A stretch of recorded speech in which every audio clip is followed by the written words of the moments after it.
He casually tossed a cigarette butt, but the next second he noticed something strange. The grass seemed to come alive, rapidly spreading outward in all directions. The bizarre scene instantly filled the man with an unexplained sense of fear. He hurried over and picked up the cigarette butt to investigate, but when his fingers touched the soil, he felt an unusual dampness and coldness. He immediately grabbed a shovel and began digging. As the surrounding dirt was cleared away, the man was shocked to discover that beneath the grass wasn't normal soil at all, but a huge rubber-like soft substance. He quickly called his wife to help. They dug for a long time, yet found no useful clues. Just as his wife thought he was overreacting, a terrifying scream suddenly echoed from the sky. The sound was extremely piercing, as if it didn't belong to this world. Hearing it, Daishan quickly brought a ladder and climbed onto the roof to investigate, but once he got up there, the sight before his eyes left him stunned. As far as he could see, the entire area was filled with identical standalone houses stretching endlessly into the distance. Tom felt completely hopeless. He had no idea where this place was. He recalled what had happened a month earlier. He and his wife Lisa had come to buy their first home. A salesman named Martin enthusiastically promoted the development. Although it was far from the city, the environment was pleasant and the price was incredibly low, just $200 to move in immediately. For the ordinary working couple, this was extremely appealing. They decided to follow Martin to view the house. Along the way, they admired the neatly arranged homes, thinking the developer had been very thoughtful. They didn't notice that even the clouds in the sky were arranged just like the houses, uniform and orderly, as if deliberately placed. Martin took them to Villa Number 9. The clean living room and bright bedroom satisfied them greatly, but when they reached the children's room, Martin began acting strangely. He then invited them to check the backyard. As soon as Tom and Lisa stepped inside, he turned and left without saying a word. When Lisa looked back, Martin was gone, so was his car. Alarmed by his odd behavior, they quickly decided to leave. Yet no matter which route they took, they always ended up back at Villa Number 9. Their phones had no signal, meaning they were completely cut off from the outside world. Lisa got out and shouted for help, but apart from her own echo, there was only death-like silence. After a day of running around, exhausted and hungry, they decided to spend the night there. Fortunately, they found a box of strawberries in the fridge. Although tasteless and strange, it eased their hunger slightly. The next morning, Tom climbed onto the roof to look for a way out and was horrified to see the community stretching endlessly with no end in sight. Not a single bird could be seen, as if they were the only living beings. To escape the terrifying maze, Tom decided to walk in a straight line following the sun. They kept climbing over walls, passing countless villas, but by sunset, they were exhausted and still hadn't escaped. When Lisa climbed over another wall, she finally spotted a house with lights on. Overjoyed, they thought the nightmare was finally ending. But as soon as they entered, hope turned to despair. They had once again returned to Villa Number 9. A cardboard box filled with food and daily supplies sat at the door. It was clear someone deliberately imprisoned them. Tom refused to sit and wait. He tore apart a cardboard box, set it on fire, and let the flames spread, hoping the smoke would signal for help. The fire burned all night, yet no rescue came, neither did whoever was behind it. Exhausted, they fell into a deep sleep.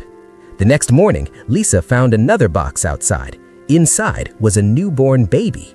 Unable to abandon the innocent life, they decided to raise him together.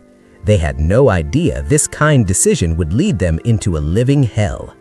The child grew at an alarming rate. Within just 100 days, he was nearly 1 meter tall. Whenever he was hungry or angry, he emitted a piercing scream that only stopped when his needs were met. Instead of cartoons, he spent most of his time watching strange black and white patterns on TV, staring intently as if receiving information. Even more disturbing, he spied on their private life at night and barged into their bedroom each morning, waking them with sharp screams before mimicking their words and actions. His behavior reminded them of the strange salesman Martin. No matter what they tried, they couldn't leave. Boxes regularly appeared at their door with food and supplies. They only needed to put the trash back in the box for it to disappear. They tried to watch for the mysterious person, but every time they looked away, the box vanished. The nauseating cycle continued, and the boy carried on his eerie daily wake-up service. It seemed like he was deliberately testing their patience. The boy kept pushing things further and further. He would leave the TV on all night, playing those chaotic and strange images. Even when Tom and Lisa tried to stop him forcefully, it made no difference. Although they were extremely annoyed by his bizarre and absurd behavior, he was still just a child after all. Unable to sleep because of the disturbance, the two went to sit in the car. After spending the entire day in the unfamiliar and surreal Villa Number 9, they missed the real world terribly, and the car had that familiar scent, making them feel as if they had returned to their real home. At that moment, Tom accidentally noticed that there were still some old cables left in the car.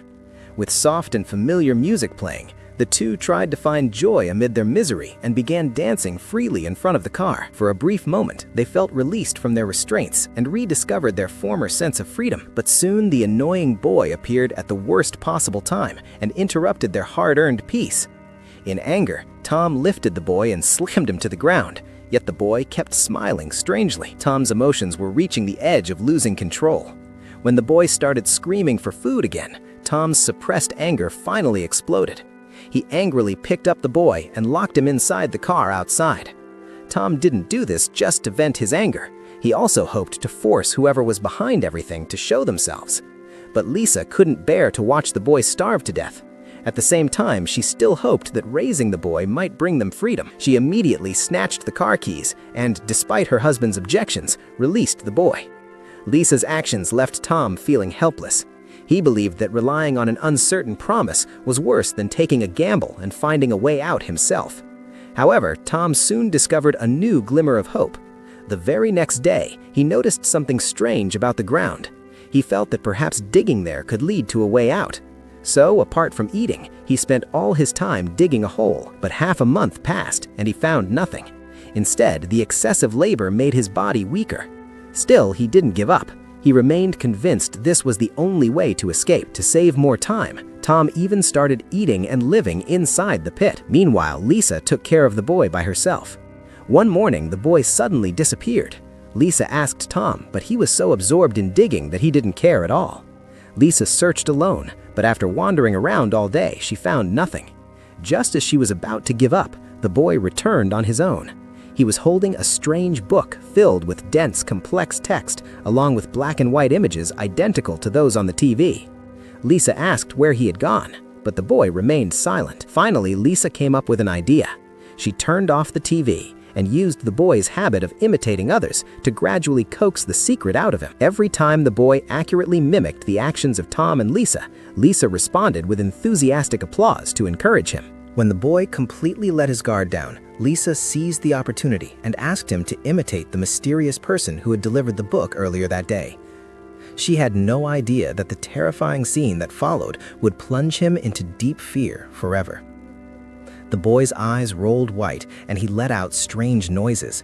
2 horrifying lumps of flesh bulged out on his neck. This was definitely not something a human should look like. In the blink of an eye, 3 more months passed. The boy had grown into a strong adult man, and Xiaomi continued to care for his food, clothing, and daily needs like a cautious maid. Ever since they realized he wasn't human, the couple lived in constant fear every day, worried that one day he might eat them. Xiaomi also deeply regretted stopping her husband from killing the boy earlier. Meanwhile, Ah Wei grew weaker day by day due to long-term exhaustion and anxiety. Facing this situation, the woman decided she could no longer sit and wait. She noticed that the man took that book with him every day, disappeared for a while, and then came back. So Xiaomi decided to secretly follow him, trying to find a way out of the maze. But every time she accidentally lost track of him. Meanwhile, Ah Wei made a shocking discovery. He pulled out a corpse tightly wrapped in a plastic bag. He hurried back to tell his wife, but he was so weak he didn't even have the strength to stand and collapsed by the roadside. Seeing her husband's condition, Xiaomi tried to take him back to the room, but the man locked them outside. No matter how much she knocked for help, he refused to open the door. They had no choice but to spend the night in the car. The next morning, her husband's condition worsened. She knocked again, begging for help. This time, the man came out. Xiaomi pleaded with him to save her husband, but he coldly replied, "I don't think that's necessary anymore." Then he turned and walked away. Ah Wei didn't last long and died in his wife's arms by evening. Perhaps for him, it was a kind of release. Xiao Mi fell asleep on her husband's body. Then the man came carrying a box. She thought it contained food, but when she opened it, it was a fruit sack. Xiao Mi broke down and cried loudly, but she could only watch as the man put her husband's body into the sack and threw it into the pit she had dug herself. Anger burned inside her. The next morning, she secretly hid in the car. As soon as the man went out, she suddenly attacked him from behind with a hammer. The man let out terrifying screams, crawled on all fours to the roadside, lifted the curb, and quickly crawled inside. Xiao Mi followed closely and discovered a completely different world underground. The man had already disappeared, but ignoring her fear, she climbed down as well. The next second, she fell into a blood-red room. A little boy sat on top of a television watching strange patterns. A woman sat at the table silently crying. The kitchen looked the same. Xiao Mi was stunned. Before she could react, the ground beneath her turned like quicksand and she sunk, falling into another room. As the spaces kept changing, she saw more families trapped in the same bizarre place. Eventually, she returned to the familiar Villa Number 9. Exhausted, Xiao Mi walked out, let out one last desperate scream, and collapsed. The man appeared again, unharmed, and soon put her into a fruit sack as well. The pit Ah Wei had dug, ironically, became the couple's grave. Perhaps there were far more bodies below. The man filled the pit, and grass quickly covered all traces, as if nothing had ever happened. Then the man drove to the sales office. Martin was old and dying. Seeing the man, he used his last strength to remove his name badge and died. The man put on the badge and became the next Martin. He took out a prepared sack, put the old Martin inside, folded it, and placed it in a drawer. It was the new Martin's first day at work. Soon, a young couple walked in. "Welcome. Nice to meet you."